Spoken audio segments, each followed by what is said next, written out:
उज्जैन नगर के राजा महाकाल की कहानी।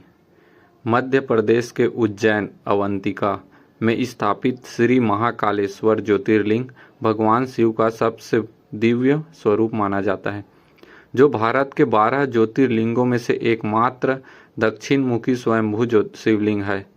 शिव पुराण के अनुसार उज्जैन के महाकाल बनने के पीछे एक अत्यंत रोचक और पौराणिक कथा है, जो भक्तों की रक्षा और अधर्म के विनाश को दर्शाती है। अवंतिका नगरी और दूषण राक्षस का आतंक। प्राचीन काल में उज्जैन को अवंतिका नगरी के नाम से जाना जाता था, जो धन धान्य, ज्ञान और धार्मिक गतिविधियों का मुख्य केंद्र था।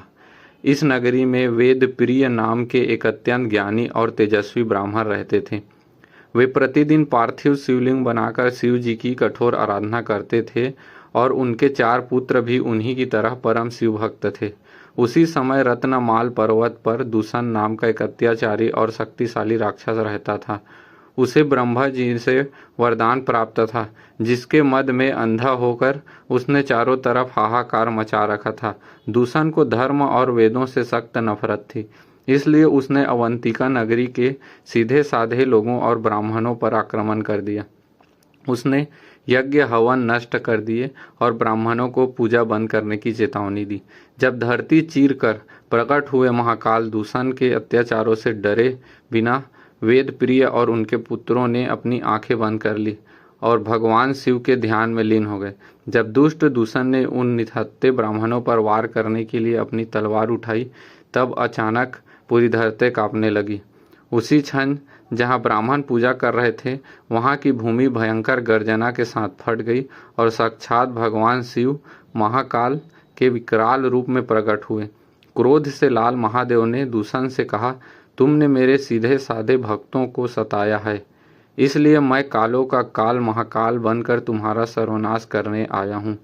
भगवान शिव ने केवल एक हुंकार भरी और वह पापी राक्षस दूषण अपनी सेना सहित वही जलकर भस्म हो गया।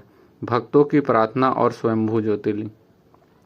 दुष्ट राक्षस का अंत करने के बाद भी महादेव का क्रोध शांत नहीं हो रहा था। तब ब्रह्मा, विष्णु और अवंतिका के सभी नागरिकों ने मिलकर उनकी स्तुति की। वेद प्रिय और वहां के राजा चंद्रसेन जैसे परम भक्तों ने महादेव के चरणों में शीश झुकाकर प्रार्थना की कि वे लोक कल्याण के लिए हमेशा इसी नगरी में निवास करें।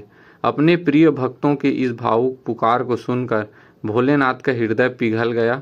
उन्होंने उनकी प्रार्थना स्वीकार की और वही भूमि के भीतर हमेशा के लिए एक दिव्य ज्योतिर्लिंग के रूप में स्थापित हो गए। चूंकि वे काल, मृत्यु और समय को पराजित कर सकते थे, इसलिए उन्हें महाकालेश्वर कहा गया। महाकाल मंदिर की विशेषताएं। दक्षिण मुखी स्वरूप। 12 ज्योतिर्लिंगों में केवल महाकाल ही दक्षिण दिशा की ओर मुख किए हुए हैं, जिसे तंत्र साधना और मृत्यु के भय से मुक्ति के लिए सर्वश्रेष्ठ माना जाता है।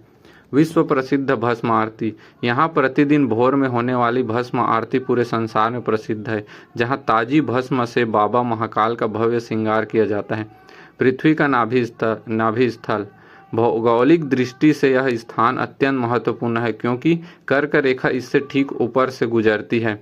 यह पवित्र कथा हमें सिखाती है कि जब भी धर्म पर संकट आता है और भक्त सच्चे मन से पुकारते हैं, तो स्वयं महाकाल ब्रह्मांड की रक्षा के लिए दौड़ पड़ते हैं। आज भी मान्यता है कि उज्जैन के राजा केवल बाबा महाकाल है और उनके साए में कोई भी अकाल मृत्यु का ग्रास नहीं बन सकता। हर हर महादेव। जय श्री महाकाल।